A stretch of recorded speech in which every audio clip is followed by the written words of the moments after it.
दोस्तों मैं थोड़ा मेज़बान मियाँ मोहम्मद अफजल वट्टू। अज मैं अपने दोस्तों वास्ते लिया जनाब फोर्ड 58 80 HP का Ford company made in Pakistan.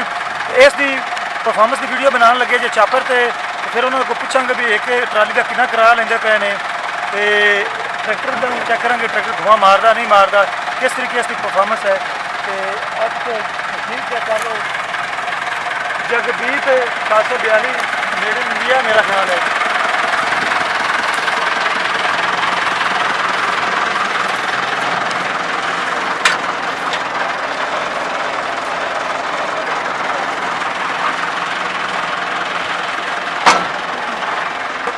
दोस्तों आप मशीन देख सकते हैं ये चापर है मेड इन इंडिया मेरा ख्याल है। ऊपर लिखा हुआ Jagdeep 742 approved by government of India level लगा हुआ है जनाब।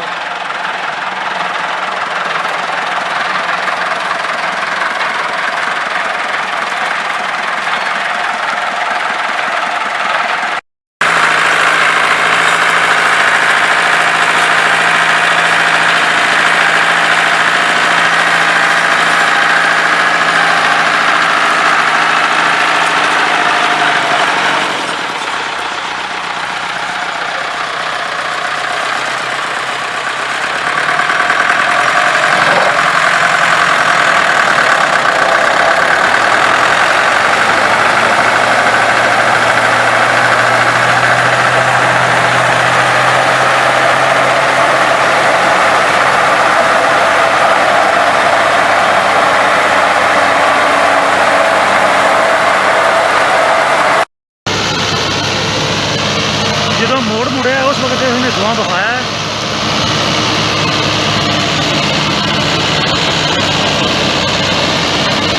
ऐसा धुआं फिर मारता भी है जी दोस्तों, लेकिन मेरे ख्याल जोड़ा ना नाड़ गिला है जिसकी वजह इसने धुआं बहाया है बल्कि बहाना पिया है। तो साइड वाला जो फेरा है ना ये भारी होंगे तो हो सकता है वो वजह ये मामला हो। जो फिर दूसरा चक्कर आएगा फिर पता कन्फर्म हो जाएगा कि की प्रोसीजर है।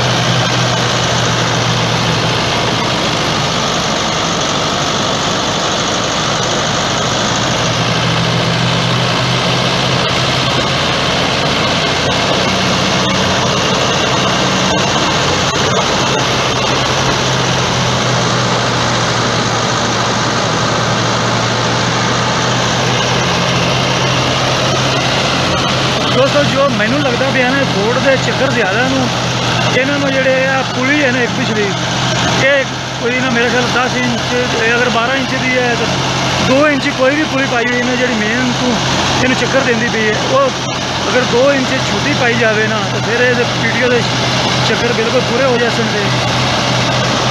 जिसकी वजह ना यह जो मामला है ना वो ठीक हो जाएगा।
परफॉर्मेंस तुम चेक कर ली है जनाब 58 80 की।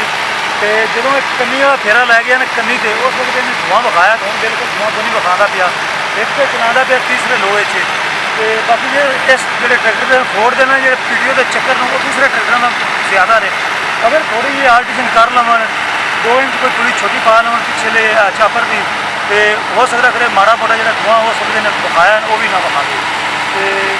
ये जो करा लेंदे पे साढ़े हल्के में 3000 रुपया लेंदे पे एक ट्राली का तो कहते बच्चों 6 तो 7 लीटर जो डीजल है वो 6 लीटर डीजल एक ट्राली का खर्चा आ जाता है। ਹੁਣ ਮੈਂ ਤੁਹਾਡੇ ਤੋਂ ਇਜਾਜ਼ਤ ਚਾਹਨਾ। ਤੁਹਾਡਾ ਮੇਜ਼ਬਾਨ ਮੀਆਂ ਮੁਹੰਮਦ ਅਫਜ਼ਲ ਬੱਟੂ। ਅੱਲਾ ਹਾਫਿਜ਼। ਪਾਕਿਸਤਾਨ ਜ਼ਿੰਦਾਬਾਦ।